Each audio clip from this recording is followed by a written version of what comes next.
Bueno, cuando uno habla de la política, cuando uno habla de las conversaciones que hay entre una de las líneas, una de las argumentaciones que puede ver claramente en la política y aquella que habitualmente se ubica en la vereda de enfrente, uno intuye que la herramienta para forjar en la política es el consenso.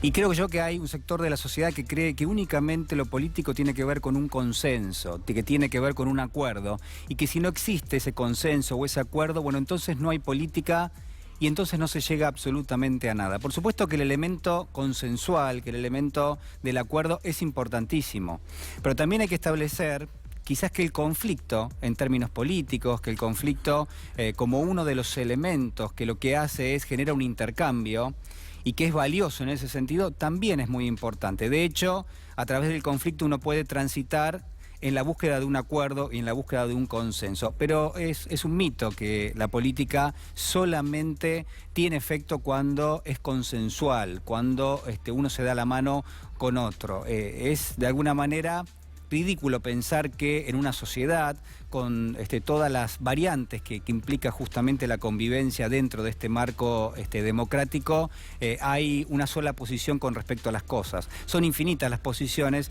y por ende la política es la herramienta, creo yo, la mejor que existe por lo menos hasta ahora para tratar de interpelar cada una de esas posiciones. Tuvimos la oportunidad esta última semana de un registro interesante en materia política, como es la discusión que se dio en el ámbito de la legislatura de la provincia de Buenos Aires. Usted lo vio porque lo viene siguiendo prácticamente desde hace ya 2 semanas, que hay un gobierno, un nuevo gobierno en la provincia de Buenos Aires, que es el gobierno de el gobernador Axel Kicillof, que busca llevar adelante y que ha conseguido finalmente la sanción para una ley impositiva. Y se dio una discusión en ese marco. ¿Y ese marco cómo era? Bueno, era un marco donde, por un lado, había una oposición política, que podríamos denominar Juntos por el Cambio, y había un oficialismo, que era el Frente de Todos. El Frente de Todos decía, bueno, yo quiero que se sancione este proyecto de esta manera, pero intuyo, y seguramente usted también lo hace, que eso tenía que ver con una especie de negociación. Del otro lado, Juntos por el Cambio planteaba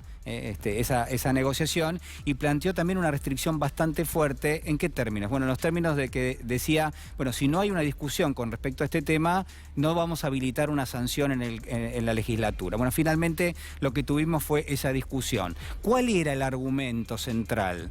Que Juntos por el Cambio decía: ese paquete de leyes que intenta aprobar el gobernador Kicillof va contra la clase media. Y a uno le resultaba extraño, le sonaba raro, que una fuerza como Juntos por el Cambio, cuyo registro inmediato era que había impactado negativamente en gran medida en la calidad de vida de buena parte de la clase media, de pronto se alzase como el defensor de la clase media. Era en cierta manera paradojal que sean ellos justamente los que esbozaban y blandían algún tipo de iniciativa para, supuestamente y entre comillas, defender a la clase media. Vamos compartiendo, si le parece, algunos materiales con respecto a este tema que le estoy comentando y brevemente después lo vamos a ir analizando. Por ejemplo, yo no sé si está, señor productor, el discurso que dio en el día de ayer Alberto Fernández cuando hizo una mención sucinta de lo que para mí es uno de los elementos para analizarlo. Escuchamos.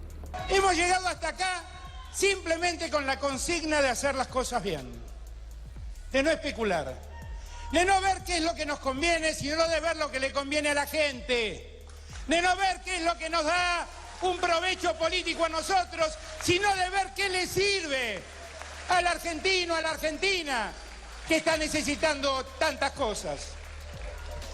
Y en esa lógica de hacer las cosas bien se inscribe este programa, este plan que hoy estamos presentando aquí en San Fernando.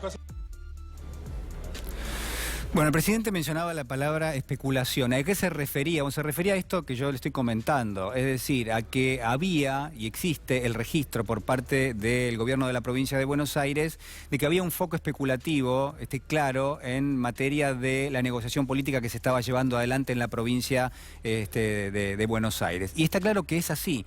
Y yo podría decirle que incluso la especulación es parte de la negociación política. No es quizás la parte más virtuosa, pero es una de las partes al fin. En ese juego donde está el conflicto, y el conflicto tiene que conducir sin ninguna duda a algo más virtuoso, que es el consenso, y está el consenso del otro lado, bueno, que ese libre juego entre conflicto y consenso lleven a un acuerdo para que, bueno, para que finalmente haya una nueva ley impositiva en la provincia de Buenos Aires. Ahora, ¿es especulación? Bueno, quizás sí había un componente de especulación, pero lo que yo quiero marcarle, y ahora vamos a compartir lo que decía el diputado Lipovetsky, es que en esa especie de defensa que hacía Juntos por el Cambio, había un componente que tiene que ver con la hipocresía. Escúchelo a Lipovetsky. Creo que la ley fue un trabajo de mucho consenso y de mucho diálogo y entre ambas cámaras, ¿no? Hubo las modificaciones que hicieron en el Senado y que nosotros finalmente votamos en la Cámara de Diputados a última hora, fueron justamente propiciadas por el bloque en el Senado y tenían que ver con una discusión que se venía dando previamente. El tema de los cereales yo creo que tiene que ver justamente con alguna propuesta que hizo el gobernador cuando aumentó ingresos brutos en varios sectores y que nosotros creíamos que que afectaban al sector, a la producción en la provincia, ¿no? Bueno, hay dos elementos que yo quiero marcarle finalmente en todo esto. El primero tiene que ver con la especulación y el juego político y esto entre el consenso y el conflicto, que es valioso en una democracia y que no hay que perder de vista. El consenso no es la única herramienta que tiene la política, el conflicto es valioso en tanto y en cuanto se circunscriba ¿a qué?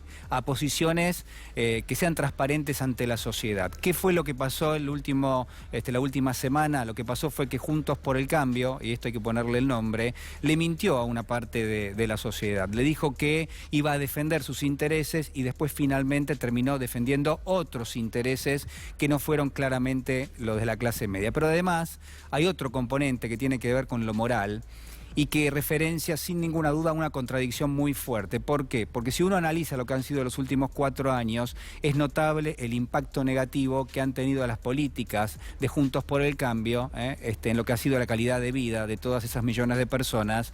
Y sin embargo, ahora, cuando ha cambiado el gobierno, cuando son oposición política, bueno, han utilizado y utilizan políticamente eso para tratar de ganar espacios y en todo caso después lo que terminan haciendo es nuevamente traicionando a la clase media. El registro tiene que ser moral, el registro tiene que ser también ético y obviamente, digo, hablando de política, no menospreciar el conflicto, pero sí prestar atención a cuando no se tiene una posición transparente frente a la sociedad.